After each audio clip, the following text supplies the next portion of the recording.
thank you for taking the time. Pleasure. I wanted to catch up with you on the season. It's been an interesting season. You've made a lot of strategic moves. James has set up a beautiful yard in Rankies. Could you just talk to us about how that's come about and obviously how long he was training with you and what he's done since? Troy, I think the biggest part of the whole strategy behind Joburg was merely the fact that when we went into COVID and obviously with everything that was going on with Phumelela and racing, there was a drastic drop in stakes. Yeah. Racing in Cape Town had dwindled substantially to, once a week, sometimes, once every 10 days. And we just found that I thought it would definitely be an option for us to look at the high felt, as they do race up to 3 times a week.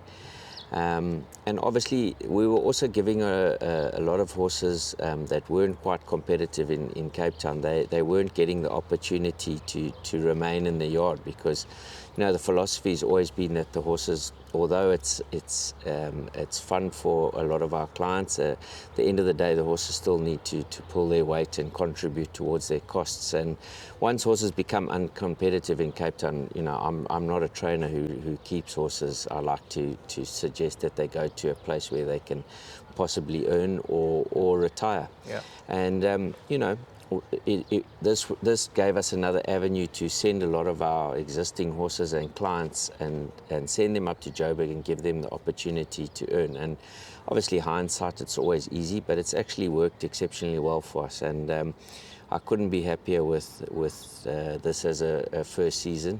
The combination of the 2 stables working hand in hand. Yeah. I think James has done an outstanding job. He needs to be applauded for that. He's really done more than I expected, and I think he's been an asset to the yard, given us a new dimension. And obviously, we also had the idea of taking our better horses to Ranjiesfontein for the Durban season. And that just has been incredible how it's worked for us. We haven't had many runners in Durban this season. Yeah. But the horses that have gone down there have really made their presence felt, and it shows that it's definitely an option for us that will work in the future. So let's take a step back. So James comes into the yard deciding that he wants to be in horses. He's obviously been around you and watched you develop. What was his thinking in there? He's just going to start riding, or did he want to become a trainer?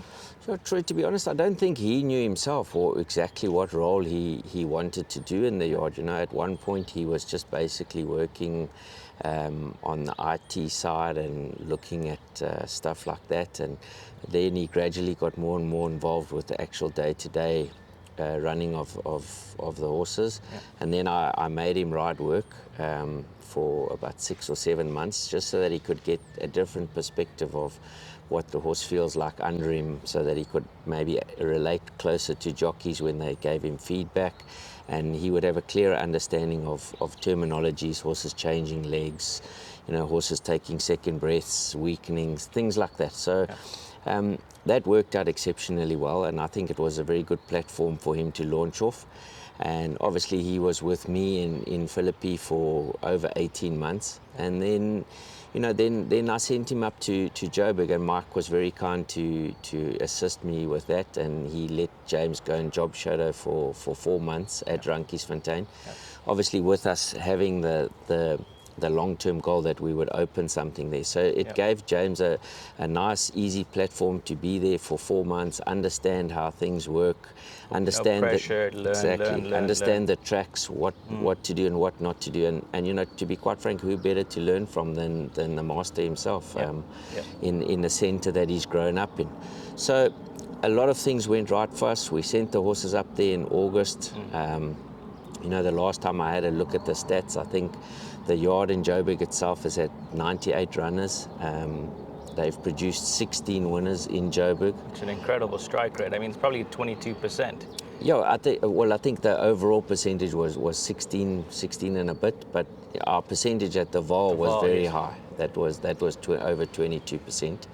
So it's really worked well, and as I say, it's given the owners, it's given the whole stable another dimension to it, and I think it's something that we are growing. We've got close to 30 horses now in Joburg.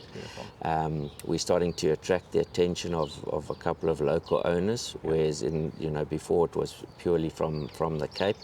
So I think it's something we can build on.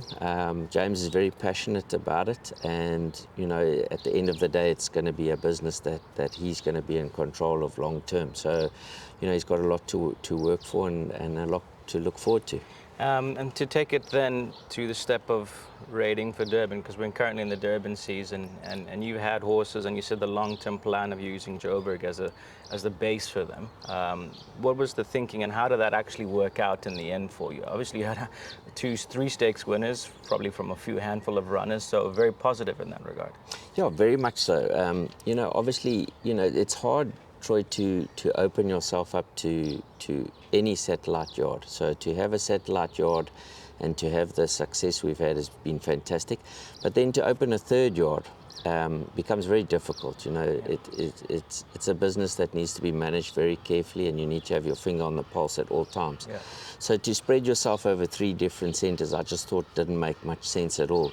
And especially for the numbers that we were maybe going to send to Durban this year. So the whole idea was to send the Cape horses up to Joburg early, let them acclimatise, let them find their way, and then basically prepare them from Johannesburg to take them down to Joburg. I mean, it's only a 7-8 hour trip by road, and the horses seem to have travelled very well this year. We seem to have a very good idea of how to do it. And as you said, I think in total, we've only had 5 runners that have gone down from Johannesburg, and we've had 3 winners, 3 winners and a second. And features, yes. Only one horse that ran unplaced, and all in feature company. We haven't gone down for anything less than a Group 3, and a listed. So, I think it's worked a charm, and I think we know what we're doing, and obviously we'll modify it so that we can improve on it.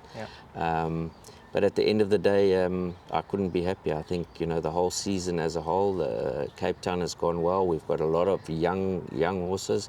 We've still got a couple of unraced horses that are about to turn 3. So we've got a very young string, and I think we've got a lot to work with. We've bought quite a nice bunch of yearlings this year, so they'll start coming in. And obviously the whole new dynamic of Cape racing is just really, I think it's put the spring back in a lot of people's step. And we can't be more thankful to the parties that be, to Greg Bortz and to Hollywood, and of course to Mod, who stepped in right in the beginning. So I think racing for me is definitely something that will be on the up for us all, and it's just positive times ahead. To recap on that, Zapatias won a Group 2. His plan didn't really work out in July as planned, unfortunately. If you just talk to us about what that was like with the owners, and then what you see in him going forward. I think people would like to know, what is his next steps? Is he coming back to Cape Town, or what are your plans with him? Yeah, obviously, Troy, it was soul-destroying. A lot of thought, effort, hard work had gone into his preparation. He won the Guineas in fine style. I really thought he had improved immensely, and I really made him a very competitive horse on the day. And unfortunately, we had a setback, and he's actually subsequently had surgery. He had a small chip taken out of his one joint. He's already back on the mend, and he's due to get back into Cape Town mid-August, which gives us loads of time to prepare him for the Cape season. And although it was a unfortunate thing at the time, you've always just got to remain positive, and I know he's a horse with tons of ability, so he will bounce back. Was hard for everyone. The Isdals flew in from France. It was exceptionally tough to break the news on something like that, but unfortunately it's part of the game, and they're very understanding people. The owners were fantastic over the whole ordeal, and that just makes it a little bit easier. Well, as you say, it's fantastic that he's going to prep for Cape Town, so it's positive from there, and hopefully he comes back and can live up to what we think he can do. As far as other big horses and plans now, is it just focused now in Cape Town, or do you still really keep an eye and fly up to Joburg to keep things ticking over there? How does that plan work out? Yeah, look, I mean, obviously, I do like to go to Joburg and spend time with James. Our string is growing, and the Joburg season comes before the Cape season. Yes. So we do have a few plans in place for a couple of horses for the Highveld. So that will be the first port of call once the horses have had a little break and we've done all our vaccinations and everything. And then obviously for the Cape season, we've got quite a lot of young, interesting 3-year-old fillies, I think, that potentially we could try and build towards the fillies guineas. Yep. The colts department, we still need a few of the colts to step up, but there are a few, I think, that are lightly raced that I think can still make big steps and advancements. So it's going to be a lot of hard work, but it's interesting times ahead. Thank you for taking the time, Brett. I just wanted to catch up with you, and just to summarize, 87 winners for the season, 16 winners in Joburg, over 7 stakes winners. It's been a good season, and lots of positive things to come out of it, a lot of learnings and a lot of adaptation, which is fantastic. And I think we're fortunate enough to have had the foresight to move on things, and I think it's going to hold us in good stead going forward. And Troy, I just want to take the opportunity to thank all those supporters, our owners who supported us over the past season. They entrusted us in our operation in Joburg, and without them, none of this could be possible. So big hats off to all the owners in the Crawford yard. Thank you for your time. Pleasure.